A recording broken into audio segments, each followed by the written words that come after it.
Hi everybody, I'm Susan Mulvihill. Well, here we are at the end of Thanksgiving week, which I can scarcely believe.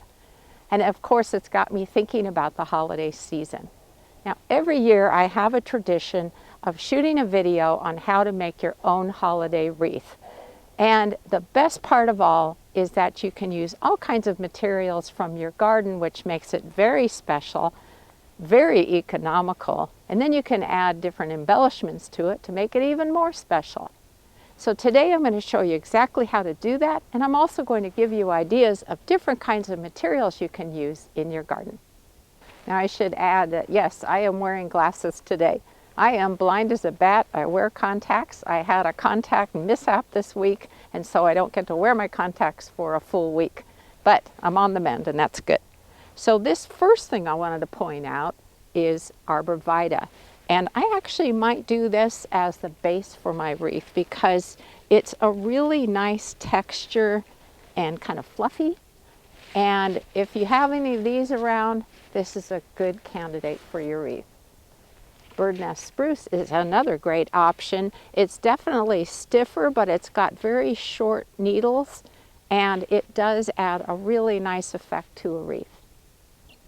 You're looking at one of our spruce trees. This is one that has greener needles. We also have blue spruce trees, and both of those look really nice in a wreath. Douglas fir is also nice in wreaths, and you get the bonus of cones to add to it. Now, of course, here in Spokane, Washington, we live in the land of ponderosa pines, and these also look cool in a wreath. They're really better for a larger wreath because look how long those needles are. And you get pine cones. Now, you don't have to just use evergreen material for your wreath. You can also add in the stems of plants that have interesting colored bark, either inserting them into a wreath or bundling them together, wrapping a ribbon around them and hanging them to enjoy that way. So what you're looking at here is red twig dogwood. Look at that beautiful bark.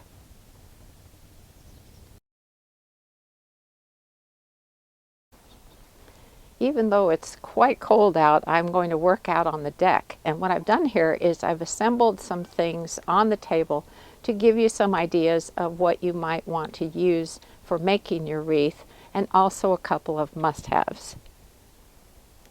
First of all, you're going to want some kind of a base to put your wreath together. I have used this very grapevine wreath for years and years. It hardly cost me anything.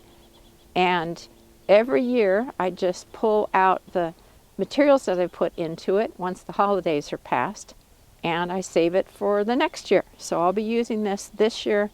Very inexpensive.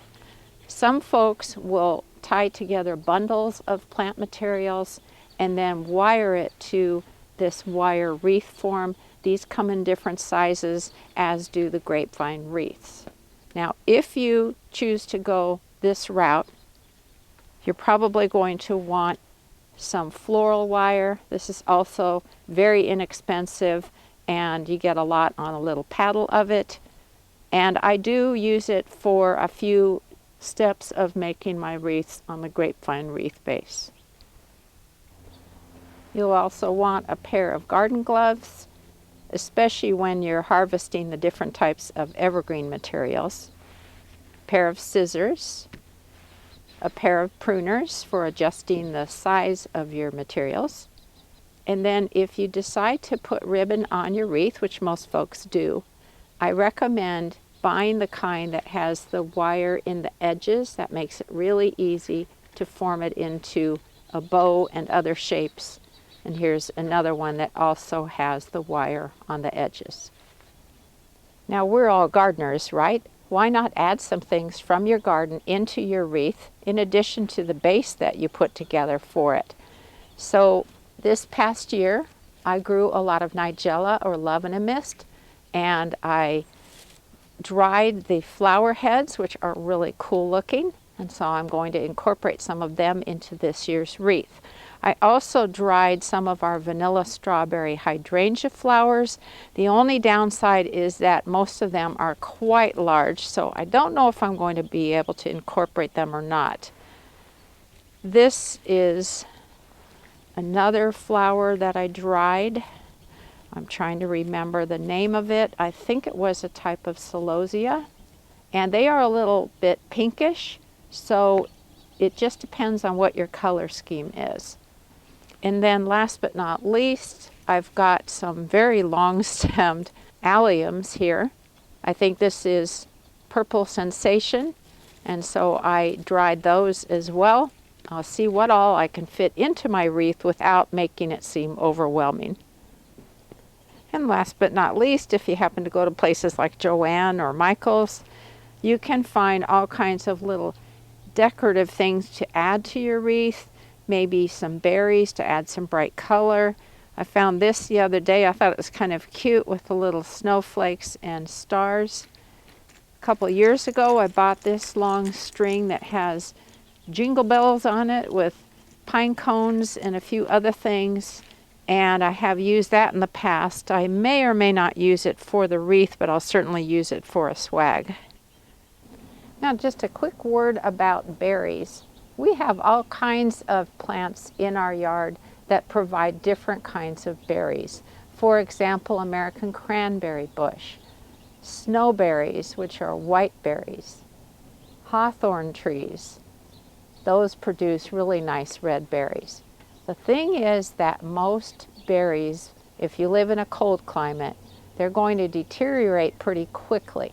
And so they might just rot and fall off of your wreath, then your wreath isn't going to look very good, and you have to be careful where those berries are landing so that you don't step in them and bring that into the house.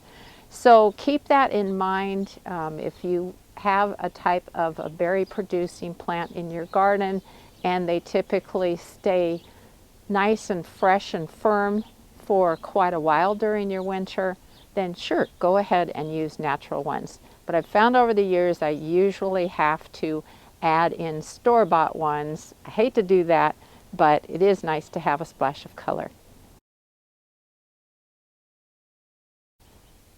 Okay, let's make a wreath. And the very first thing you want to do is to add some type of a wire hanger for it. You want to do that before you add any of the decorative things on the front. So on the back, I mentioned earlier that I've been using this form for ages, so I already have a wire hanger that I made out of some of that floral wire. But I also tie a ribbon just temporarily so that I always know where the top of the wreath is, because that can have a bearing on where you put certain things, especially the more decorative elements of your wreath. Now let's start adding some plant material to it. I tend to have a reputation for cutting more greenery than I need. So this year I'm trying to do more of a minimalist approach. And if I need anything else, I can always go get it. Just trying to figure out where I want to put this. So this is that bird nest spruce, and I'm going to prune things off as I need to once I get kind of a base in here. And I wanted it to go around the perimeter of the wreath. And you know, if you don't need a part of a sprig of whatever you've cut, just clip it off or tear it off. And it's very easy.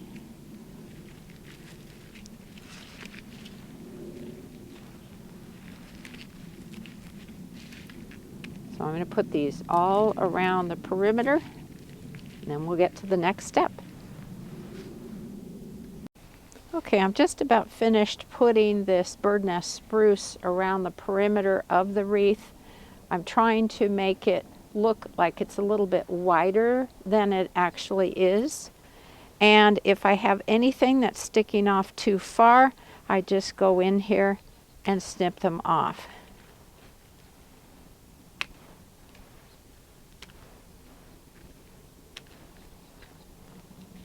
And if you snip something off too far, just put another branch in its place.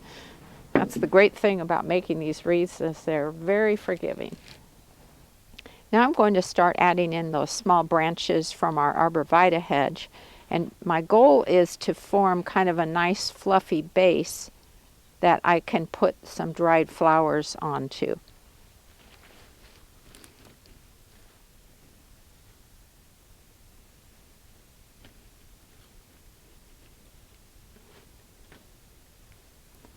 And another thing I should mention is that this is where the floral wire comes into play, because if I have something and it doesn't want to lay very flat, I can just wire it down in as I'm getting towards the end of the project. But you can see that's a nice base.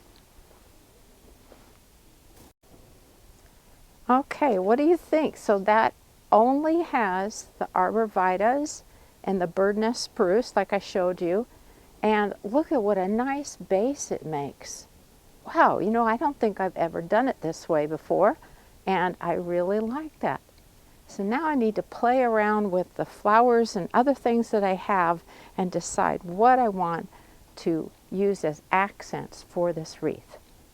And again, I see my red ribbon, so I know this is the top of the wreath. So at this point, it's really important to know where your top is.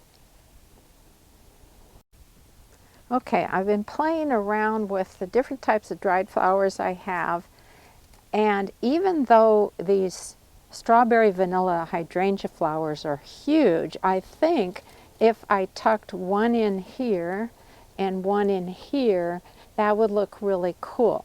Now the only thing about these flowers is that they are pretty fragile, so it's going to be an experiment.